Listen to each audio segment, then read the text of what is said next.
আরজি করে বিনা চিকিৎসায় রোগী মৃত্যুর অভিযোগ।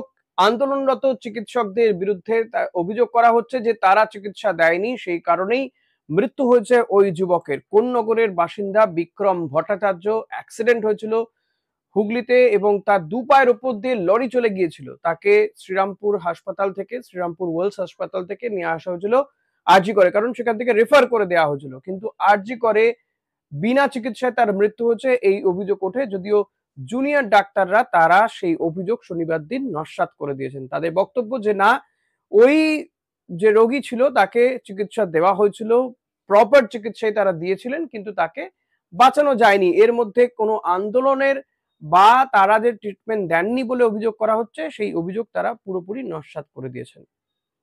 কিন্তু ভাবুন, একজন পরিবারের ছবিটা ভাবুন, তাদের একজন মায়ের কোল খালি হয়ে গেল, তারও একমাত্র সন্তান ছিলেন ওই বিক্রম। একেবারে তরতাজা যুবক বিক্রম, 28 বছর বয়সী, এবং তার প্রাণ চলে গেল। তার মা কি নিয়ে বাঁচবেন? তার মাও তো চাইছেন বিচার।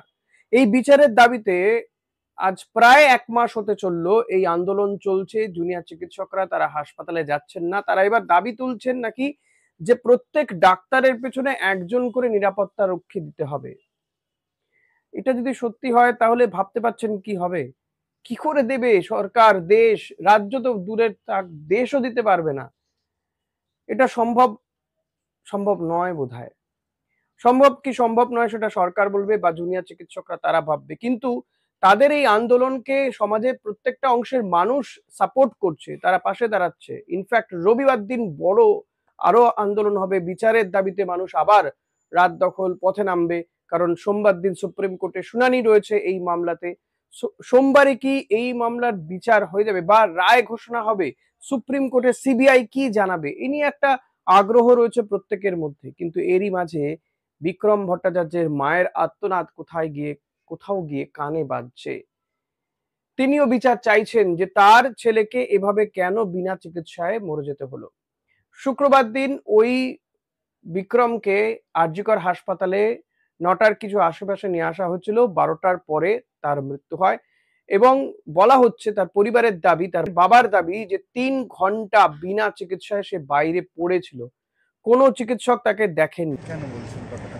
ডাক্তারি পরিষেবায় নিয়ে আমরা যখন ডাক্তারের কাছে যাই, তা প্রথমে বলছে যে এখানে কোনো ডাক্তার নেই, তার জন্য কোনো পরিষেবা দেওয়া যাবে না, আপনারা পারলে অন্য কোনো জায়গায় নিয়ে যান, সেখানে বলুন। এবার অন্য জায়গায় প্রাইভেটে হয়তো ট্রিটমেন্ট হচ্ছে, কিন্তু প্রাইভেটের ট্রিটমেন্টের জন্য আমরা সেই ক্ষমতা নেই। তার জন্য সরকারি হসপিটাল ওয়ার্ল্ডসে, শ্রীরামপুর ওয়ার্ল্ডসে নিয়ে যাওয়া হয়েছে। শ্রীরামপুর ওয়ার্ল্ডস থেকে বলছে আরজি করুন বা আদার্স হসপিটাল, এইখানে নিয়ে আসা হয়েছে। এখানে টুকটাক প্রথমে বললো এমার্জেন্সিতে, প্রথমে কিছুই করলো না, বললো ডাক্তার নেই, কিছু করা যাবে না।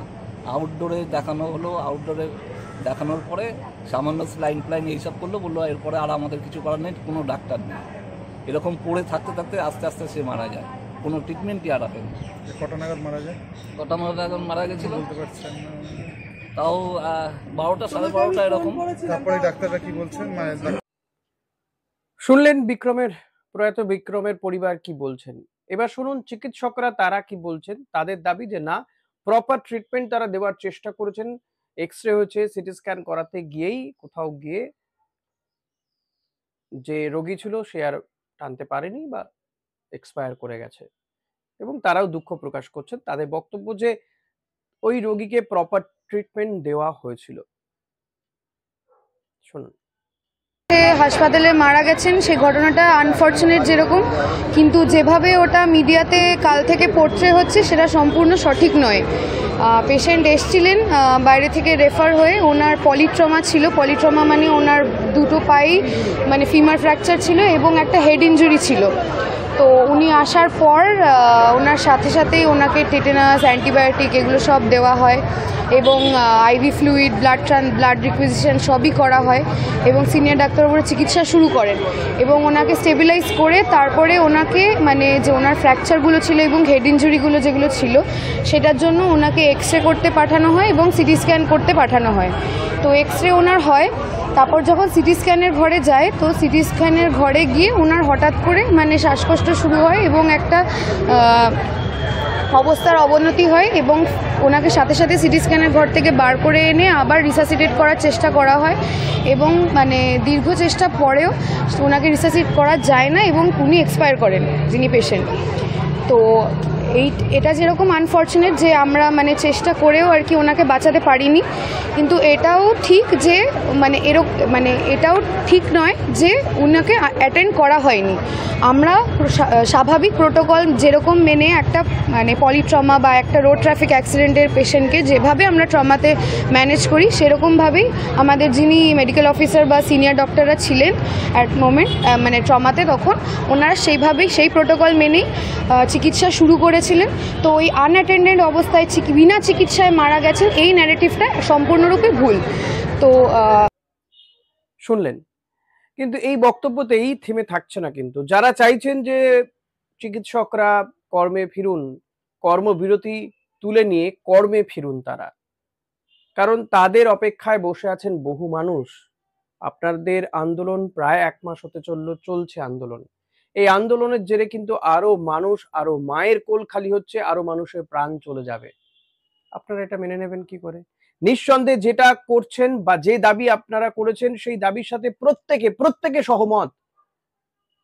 রাজ্যের মুখ্যমন্ত্রী, দেশের হাইকোর্ট, সুপ্রিম কোর্ট, প্রধানমন্ত্রী, সমস্ত স্তরের মানুষ সহমত। আমি জানি না ওই তরুণী চিকিৎসককে কেন এইভাবে প্রাণ দিতে হলো। তার সঙ্গে যে নক্কারজনক ঘটনা ঘটেছে কোনো বিশেষণ দেওয়া যায় না বোধহয়। তার তদন্ত হচ্ছে, তো সিবিআই তদন্ত করছে, জানি না কি পাবে তারা, সোমবার দিন কি জানাবে সুপ্রিম কোর্টে।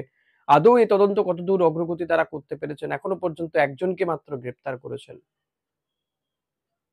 তরুণী চিকিৎসককে খুন এবং ধর্ষণের ঘটনায়। এমন একটা মর্মান্তিক ঘটনা, সেই আপনাদের সহকর্মী সেও কিন্তু ডিউটিতেই এসেছিল। ভেবে দেখুন, 36 ঘন্টা ডিউটি করার পর রাজ্যে ডিউটি, তারপর পড়াশোনা করতে গিয়েছিল। তার সঙ্গে যে বা যারা করলো তাদের বিচার নিঃসন্দেহে চাই, কিন্তু তার জন্য গরিব গুরব মানুষগুলো এভাবে প্রাণ দেবে বলুন? একটু কি ভাববেন না? দয়া করে, আমিও হাত জোর করে বলছি, দয়া করে ফিরে আসুন কর্মে। কর্মবিরতি নয়, আন্দোলন চলুক না।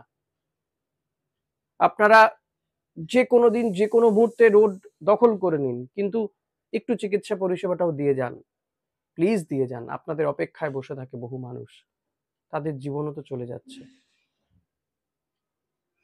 আপনারা করবেন, হয়তো নিঃসন্দেহে করবেন। আপনারা অনেক বেশি বোঝেন আমাদেরকে, আমি বলছি আমাদের পেশেন্টদেরকে, রোগীদেরকে। পালস দেখেই আপনারা তো সব বুঝতে পারেন। প্লিজ একটু সহমর্মিতা দিয়ে বুঝুন। আর কোনো মায়ের কোল এভাবে খালি হতে দেবেন না। কেউ যেন আপনাদের বিরুদ্ধে কোনো অ্যালিগেশন না তুলতে পারে। আপনারা এত কষ্ট করছেন, না খেয়ে না দিয়ে এত আন্দোলন করছেন, বিচার চাইছেন, শান্তিপূর্ণ আন্দোলন করছেন, অনেক দিন হয়তো খাবারই জুটছে না আপনাদের, কিন্তু আপনাদের দিকে কেউ যেন আঙুল তুলতে না পারে সেই চেষ্টাটাও করুন। এটা আমার মনে হয় না অভয়া, তিলোত্তমা, যাই নাম দিই না কেন, ওই মেয়েটিও চাইতো। প্লিজ কর্মে ফিরুন, কর্মবিরতি ত্যাগ করুন। ধন্যবাদ।